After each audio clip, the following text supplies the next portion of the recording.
2장 1절에서 11절까지 말씀입니다.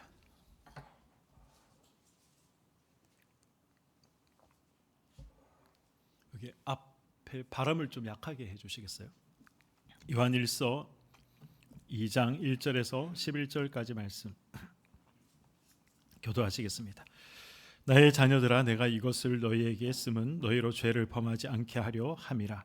만일 누가 죄를 범하여도 아버지 앞에서 우리에게 대언자가 있으니 곧 의로우신 예수 그리스도시라. 그는 우리 죄를 위한 화목 제물이니 우리만 위할 뿐 아니요 온 세상의 죄를 위하심이라. 우리가 그의 계명을 지키면 이로써 우리가 그를 아는 줄로 알 것이요 그를 아노라 하고 그의 계명을 지키지 아니하는 자는 거짓말하는 자요 진리가 그 속에 있지 아니하되. 누구든지 그의 말씀을 지키는 자는 하나님의 사랑이 참으로 그 속에서 온전하게 되었나니 이로써 우리가 그의 안에 있는 줄을 아노라.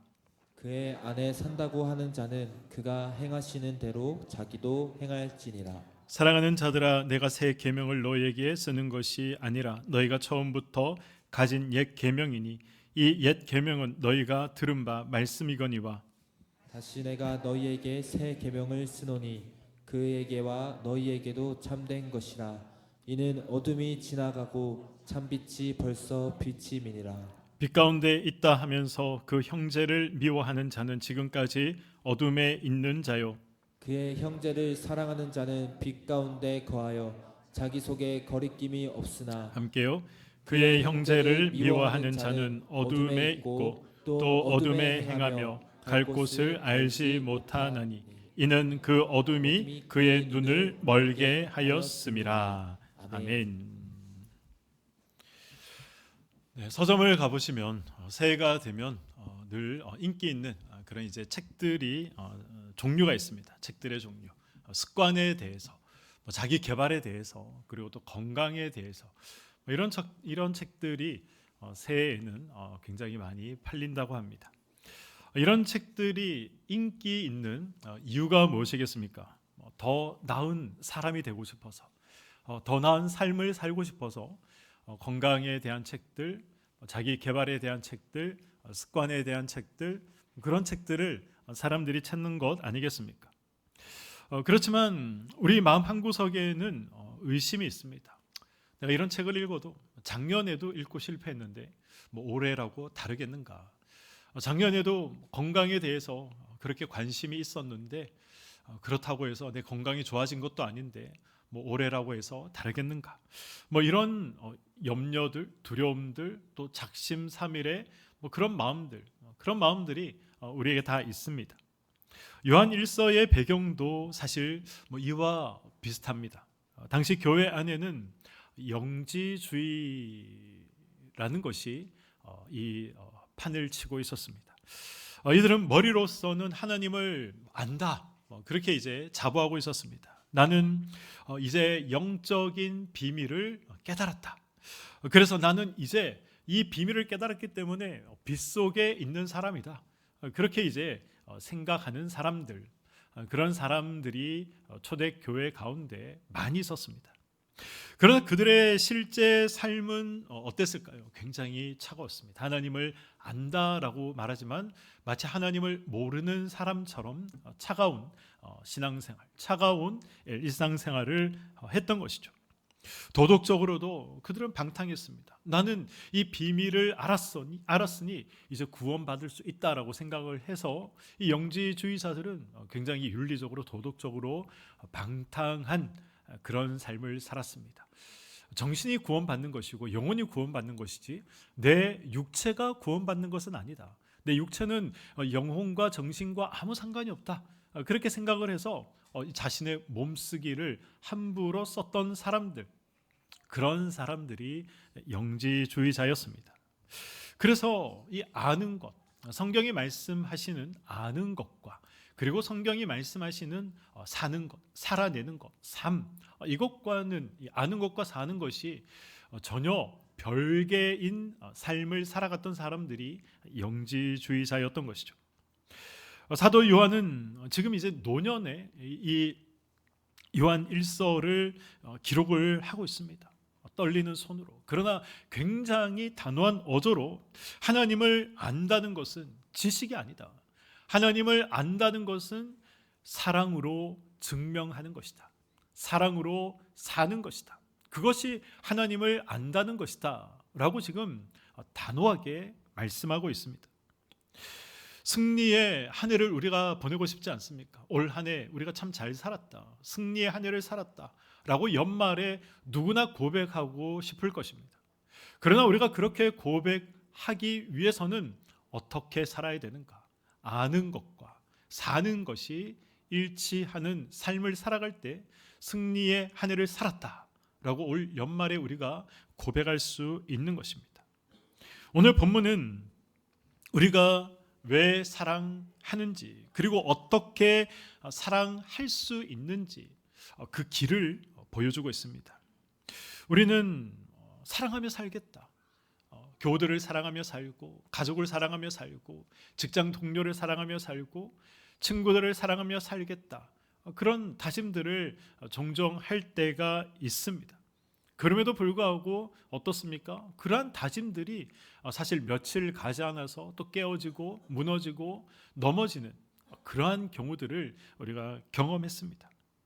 다짐을 잊어버리고 금방 화를 낼 때도 있죠. 미워하고 이기적인 모습을 다짐을 했음에도 불구하고 얼마 지나지 않아서 이런 모습을 우리가 보일 때가 있습니다. 그때 우리는 나는 역시 안 돼, 나는 역시 다짐만 있지 살아내는 것은 힘들어 라고 좌절할 때가 있습니다. 그러나 오늘 요한이 지금 무엇을 먼저 말씀하고 있는가, 무엇을 먼저 다루고 있는가, 이것을 우리가 눈여겨볼 필요가 있습니다. 요한은 사랑을 말하기 전에 무엇을 먼저 말씀합니까? 우리의 실패, 우리의 넘어짐에 대해서 먼저 말씀하고 있다는 사실을 기억할 필요가 있습니다. 1절 말씀입니다. 나의 자녀들아, 내가 이것을 너희에게 쓰면 너희로 죄를 범하지 않게 하려 함이라. 만일 누가 죄를 범하여도 아버지 앞에서 우리에게 대언자가 있으니 곧 의로우신 예수 그리스도시라. 아멘. 지금 요한이 이 서신을 보내고 있는 목적이 무엇입니까? 1절을 보시면 죄를 안 짓게 하는 것, 그것이 이 서신을 보내는 목적입니다. 그러나 곧바로 어떤 말을 이어서 합니까? 만일 죄를 범하여도 라고 말씀하고 있습니다. 인간이 이 실패하는 존재, 넘어지는 존재, 아무리 하나님을 위해서 살겠노라 다짐을 하더라도 그 다짐이 깨어지고 부서지고 넘어지는 존재다라는 것을 너무나도 잘 알고 있었습니다. 그 사실을 인정하고 있는 것이죠. 그리고 어떤 사실을 말씀하고 있습니까? 아버지 앞에서 우리에게 대언자이신 예수 그리스도가 계신다라는 이 사실을 말씀하고 있습니다. 대언자, 이 말씀의 의미가 무엇입니까? 대언자라는 말은 법정적인 용어입니다. 쉽게 말하면 변호사가 있다라는 것이죠. 하나님 앞에서 우리를 변호해 줄 수 있는 변호사가 있다, 우리의 변호사가 있다. 그 변호사가 누구입니까? 예수 그리스도다라고 말씀하고 있습니다. 마치 예수님은 변호사이고 이 사탄은 어떻다는 것입니까? 우리의 죄를 고발하고 고소하는 검사와 같다는 것이죠. 저 사람, 하나님 저 사람 보십시오. 오늘 신년 첫 주일부터 또 사람을 욕하고 미워하고 거짓말하고 헛된 것을 말하는 저 인간을 보십시오. 저 인간의 죄를 보십시오. 그렇게 사탄은 하나님 앞에서 우리를 고발하고 고소합니다. 그것이 사탄이 하는 일이죠. 그때 우리의 변호사 되시는 예수님이 나서서 어떻게 말씀하십니까? 맞습니다. 하나님, 저 사람은 죄인이 맞습니다. 그러나 내가 저 사람을 위해서 죽었습니다. 그러니 저 사람을 용서해 주십시오. 저 사람은 무죄입니다. 내가 저 사람의 죄를 대신해서 십자가에서 피를 흘렸으니 저 사람은 이제 무죄입니다. 이렇게 우리의 죄를 대변해 주시는 변호사가 예수 그리스도다라고 말씀하고 있는 것입니다. 2절 말씀은 이렇게 기록하고 있죠. 그는 우리 죄를 위한 화목 제물이니 우리 우리만 위할 뿐 아니요 온 세상의 죄를 위하심이라. 예수님은 말로만 변호하는 것이 아니라 친히 무엇이 되셨다는 것입니까? 온 세상을 위한 화목 제물이 되셨다라고 말씀하고 있습니다. 화목 제물이 되셔서 내가 치러야 할 죄값을 예수님께서 치르시고 이제 하나님과 나 사이에 막혀 있는 담을 허무시고 하나님과 이제 우리가 화목할 수 있도록 만드신 분이 예수님이다라고 말씀하고 있는 것입니다. 사랑하며 살아가는 우리의 다짐이 무너질 때, 그런 결단과 결심이 무너질 때 우리는 포기하지 말아야 됩니다. 우리가 하나님 앞에 결단하고 결심하지만 무너질 때가 얼마나 많이 있습니까? 그럴 때마다 자포자기할 때가 있죠. 아유, 그렇지 뭐. 내가 무슨 하나님을 위해서 산다고, 무슨 사랑을 행하며 산다고, 무슨 하나님이 기뻐하시는 삶을 살아가겠다고 그런 결단과 다짐을 하는가? 나는 항상 넘어지는 사람이다. 그렇게 생각하면서 포기하지 마시기 바랍니다. 우리에게는 완벽한 변호사가 계십니다. 그분의 용서를 힘입어서 우리는 다시 일어설 수 있고 다시 시작할 수 있고 다시 다짐할 수 있고 다시 결단할 수 있는 것입니다. 그게 누구의 특권입니까? 성도의 특권이고 하나님 자녀의 특권인 것입니다. 사랑하며 살아가는 우리의 다짐, 무너질 때가 있습니다. 인정하시고 그리고 포기하지 않는 것. 그럼에도 불구하고 끝까지 예수님은 나를 변호해 주신다. 이 사실을 기억하고 또다시 다짐하고 또다시 결단하고 또다시 사랑으로 살아내겠노라.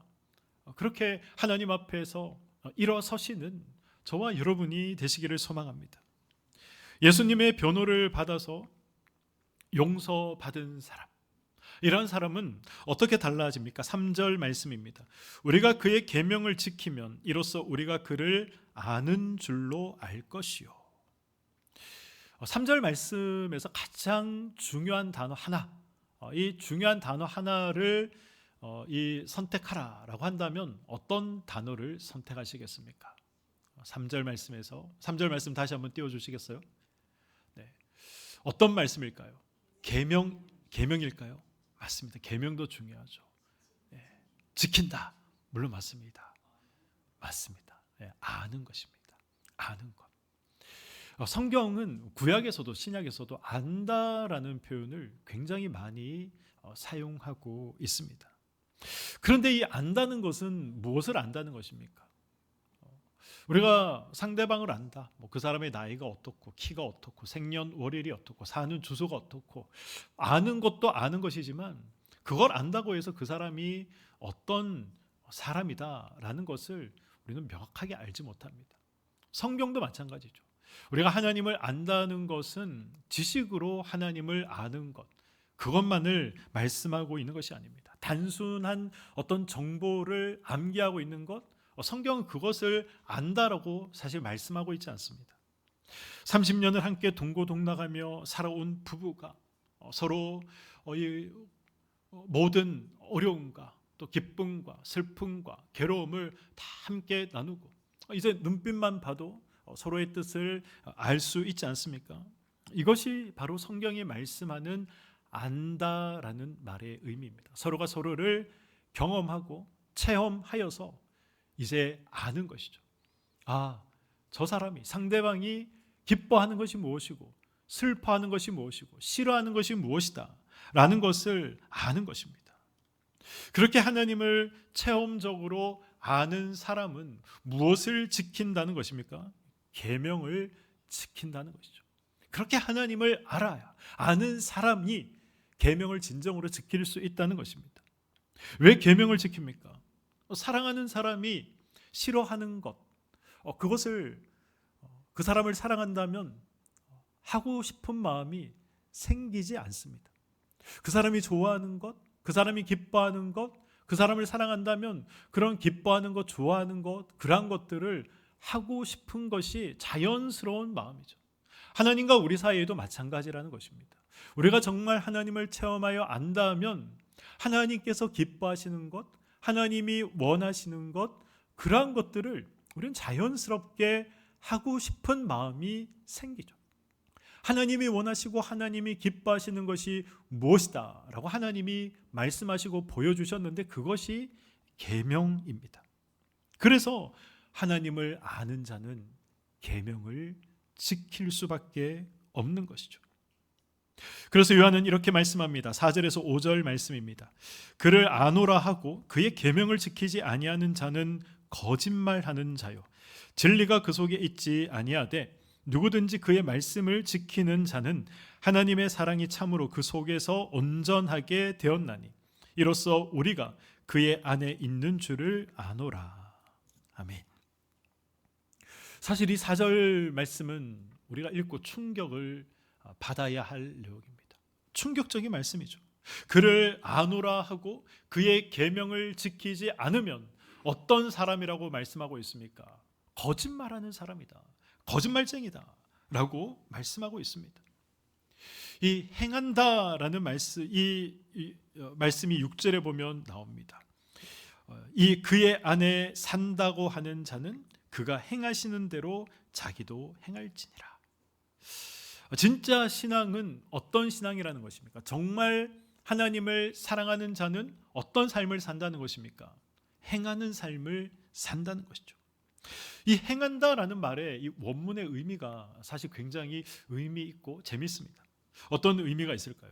상대방의 보폭에 맞춰서 함께 걷는다라는 의미가 행한다라는 말 속에 담겨져 있습니다. 예수님의 보폭에 내 발을 맞추어 나가는 것이죠.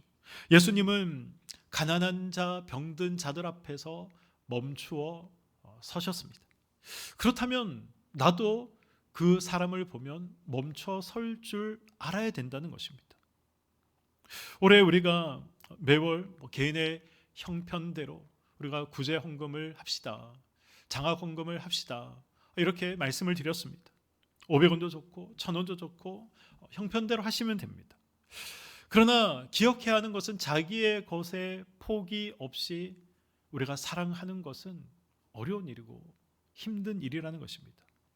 예수님께서 약한 자들 앞에 서서 멈추어 서신 것처럼 우리도 예수님의 이 보폭에 맞춰서 걷는 사람이라면 예수님이 멈춰 서셨던 자리에 함께 멈출 수 있어야 하는 것이고 예수님이 가셨던 자리에 함께 걸어갈 수 있는 것, 그것이 행한다라는 말씀의 의미인 것입니다. 예수님이 가신 길을 나도 보폭을 맞춰서 걸어가는 이 한 해가 되기를 소망합니다. 어떤 길을 예수님께서 걸어가셨습니까? 십자가의 길을 걸어가셨습니다. 용서의 길을 걸어가셨습니다. 나도 그 길을 걸어가는 것이죠. 예수님의 보폭을 맞춰서 나도 그 길을 걸어가는 것입니다. 예수님은 어떤 발자국을 남기셨습니까? 예수님과 함께 걸으며 예수님과 동일한 발자국을 우리가 어떻게 남길 것인가? 예수님이 남기셨던 사랑의 발자국, 용서의 발자국, 화해의 발자국, 이러한 발자국 우리가 예수님과 함께 걸으면 우리도 동일하게 남길 수 있는 것이죠. 그래서 우리도 이러한 발자국을 남기는 한 해가 되어야 되는 것입니다. 요한은 이 모든 내용이 새로운 것이 아니다. 이미 옛 계명에 다 기록된 것이다 라고 말씀합니다. 7절에서 8절 말씀입니다. 사랑하는 자들아 내가 새 계명을 너희에게 쓰는 것이 아니라 너희가 처음부터 가진 옛 계명이니 이 옛 계명은 너희가 들은 바 말씀이거니와 다시 내가 너희에게 새 계명을 쓰노니 너희에게와 너희에게도 참된 것이라. 이는 어둠이 지나가고. 이 옛 계명이 무엇을 말하는 것입니까? 하나님께서 모세에게 허락하신 그 모세의 율법이죠. 이 모세 오경에 기록된 율법, 그것이 옛 계명입니다. 그런데 그 옛 계명에 무엇을 말씀합니까? 레위기 19장 18절을 보시면 이웃 사랑하기를 내 자신과 같이 하라. 이 말씀이 이미 구약에 하나님이 주신 율법에 기록되어 있는 것입니다. 새 계명은 무엇입니까? 요한복음 13장 34절을 보시면 예수님께서 동일한 말씀을 하십니다. 이웃을 내 몸과 같이 사랑하라. 예수님께서 동일한 말씀을 하시죠. 이것이 다른 계명이 아니고 또 전혀 다른 새 계명이 아니라는 것입니다. 이미 하나님께서 옛 계명으로부터 다 알려주신 말씀이고, 그리고 너희들이 알고 있는 말씀이다 라고 말씀하고 있습니다. 그러므로 우리가 지켜야 할 그 계명의 핵심은 무엇입니까? 계명의 핵심, 사랑하는 것이죠. 하나님을 사랑하는 것이고 형제를 사랑하는 것입니다. 특별히 오늘 본문은 형제 사랑에 대해서 말씀하고 있습니다. 9절 말씀입니다. 빛 가운데 있다 하면서 그 형제를 미워하는 자는 지금까지 어둠에 있는 자요. 빛과 어둠은 함께 있을 수 없다는 사실을 우리는 너무나 잘 알고 있습니다. 내가 아무리 주님을 사랑한다 찬양해도, 내가 아무리 주님을 사랑합니다 입술로 고백해도 마음속에 누군가를 증오하고 미워하는 그러한 이 쓴 뿌리가 있다면 어떻다는 것입니까? 그건 거짓말쟁이다. 영적으로는 어둠 가운데 있는 것이다 라고 명확하게 말씀하고 있습니다. 그래서 11절은 이렇게 말씀하죠. 그의 형제를 미워하는 자는 어둠에 있고 또 어둠에 행하며 갈 곳을 알지 못하느니 이는 그 어둠이 그의 눈을 멀게 하였음이라. 미움은 무엇입니까? 미움은 쉽게 말하면 영적인 눈을 흐리게 만드는 것입니다. 영적으로 아무것도 보지 못하도록 만드는 것, 우리를 흑암 속에 두는 것, 그것이 미움이다라고 말씀하고 있는 것이죠. 미움이 있으면 하나님의 뜻이 보이지가 않습니다. 미움이 있으면 하나님의 음성이 들리지 않습니다. 내가 어디로 가야 할지 그 길도 보이지 않는 것이죠. 반면 10절은 무엇을 말씀합니까? 그의 형제를 사랑하는 자는 빛 가운데 거하여 자기 속에 거리낌이 없으나. 사랑하면 어디에 거한다는 것입니까? 빛 가운데 거한다는 것입니다. 빛 가운데 거하니 무엇이 보입니까? 하나님의 뜻이 보이고 내가 어디로 가야 할지 길이 보이는 것입니다. 어떻게 말해야 할지, 무엇을 해야 할지 알게 되는 것입니다. 이것이 새 계명인 동시에 옛 계명이다라는 말씀입니다. 우리가 2026년 승리의 한 해를 살았다. 하나님의 뜻대로 살았다. 우리가 연말에 이런 고백을 하고자 한다면 우리는 이 미움의 마음, 미움의 안경이 아니라 사랑의 마음, 이 사랑의 안경을 가지고 우리가 형제를 바라보고 지체를 바라봐야 하는 것입니다. 그렇게 하지 못한다면 그렇게 하고자 하는 노력이라도 해야 하는 것이죠. 하나님께서 이스라엘 백성들에게 내가 거룩하니 너희도 거룩하라 라고 말씀하시지 않습니까? 하나님이 거룩의 기준을 정해주셨는데 그 거룩의 기준이 나다라고 명확하게 선포하고 계십니다. 그런데 누가 하나님의 거룩의 기준에 미칠 수 있습니까? 아무도 그런 삶을 살아갈 수 있는, 낼 수 있는 사람이 아무도 없습니다. 이 뜻이 무엇을 의미합니까? 이 거룩의 기준이 난데 나는 너희들이 내 기준에 부합한 삶을 살아가지 못한다는 것 안다. 그러나 포기하지 말고 부단히 내 기준에 부합하는 거룩한 삶을 살아가도록 발버둥 쳐라.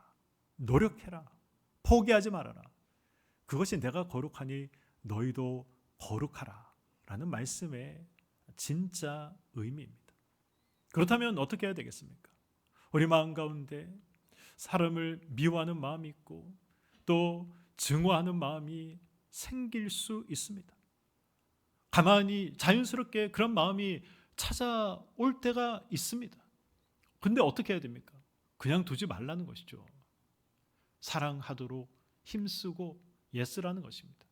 괴로워도 힘들어도 우리가 그 마음을 버리고 사랑하는 것을 포기하지 말아라. 성경은 지금 우리에게 그것을 요구하고 있는 것입니다. 그것이 나에게 그런 노력이 있다면, 나에게 그런 애씀과 힘씀이 있다면 나는 지금 빛 가운데 거하는 사람입니다.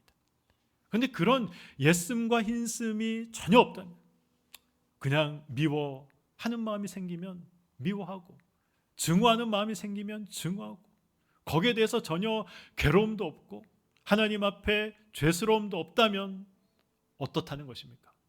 어둠 가운데 있다는 것입니다. 거짓말쟁이라는 것입니다. 하나님의 뜻도 볼 수 없고 말씀도 들을 수 없고 어디로 가야 할지 알 수 없는 인생을 살아간다는 것입니다. 오늘 말씀을 맺도록 하겠습니다. 오늘 말씀을 통해 세 가지를 기억하시기 바랍니다. 우리는 연약해서 넘어질 수 있는 그런 존재입니다. 그럼에도 불구하고 우리의 변호사 되시는 예수님을 의지해서 우리의 이러한 부족하고 못난 모습을 끝까지 하나님 앞에서 나를 위해 변호하고 계시는 그 예수님을 의지하고 기억하여 넘어지면 다시 일어나라는 것입니다. 그리고 하나님을 안다는 것은 지식이 아니라는 것이죠. 단순한 정보를 아는 것이 아닙니다. 순종으로 증명되는 것입니다. 말씀을 살아냄으로 증명되는 것입니다. 계명을 지킴으로 하나님을 알아가며 하나님께서 원하시는 것이 무엇인가, 그것이 계명에 다 담겨 있는데, 그래서 계명을 무거운 것으로 어려운 것으로 올무로 생각하지 않고 기쁨으로 지키는 것, 그것이 하나님을 사랑하는 자의 특징이다라는 것이죠. 그 순종의 핵심은 바로 무엇이죠? 내 곁에 있는 형제와 자매를 사랑하는 것입니다. 그것으로 드러나고 나타나는 것입니다. 사랑은 단순한 감정이 아닙니다. 사랑은 의지의 결단이죠. 고린도전서 13장 사랑장이라고 불리는 이 사랑장에서 사랑을 정의하지 않습니까? 사랑은 뜨거운 감정이다. 사랑은 기쁨이다. 즐거움이다. 성경은 그렇게 말씀하지 않습니다. 사랑은 오래 참는 것이다. 이 말씀으로 사랑을 정의해 나가기 시작합니다. 오래 참는 것이다. 우리의 의지가 필요하고 우리의 결단이 필요하다는 것입니다. 그것이 사랑입니다. 올 한 해 거창한 계획보다는 작은 사랑의 실천하기를 한번 소망하시고 세워 나가시기를 바랍니다. 구제 헌금에 동참해 보시고 따뜻한 인사를 먼저 건네보시고, 가까운 사람에게 가장 힘든 말이죠. 가까울수록 힘든 말, 사랑한다, 고맙다. 저도 마찬가지입니다. 저 부모님한테 사랑합니다라고 말해 본 적이 없는 것 같습니다. 기억에 나지 않습니다. 가까운 사람에게 사랑합니다, 고맙습니다 라고 말하는 것, 어려운 일입니다. 그런데 올 한 해 그것을 함께 해보며 살아갔으면 좋겠습니다. 어둠은 결코 빛을 이길 수 없습니다. 미움은 그래서 결코 사랑을 이길 수 없는 것입니다. 세상은 갈수록 차가워지고 미움으로 가득 차 가지만 우리 성도님들은 예수 그리스도의 빛 안에서 사랑을 행하며, 그래서 하나님의 뜻을 알고 어디로 가야 할지 보시며 올 한 해를 살아가시는 우리의 삶이 되기를 주님의 이름으로 간절히 축원드립니다. 아멘.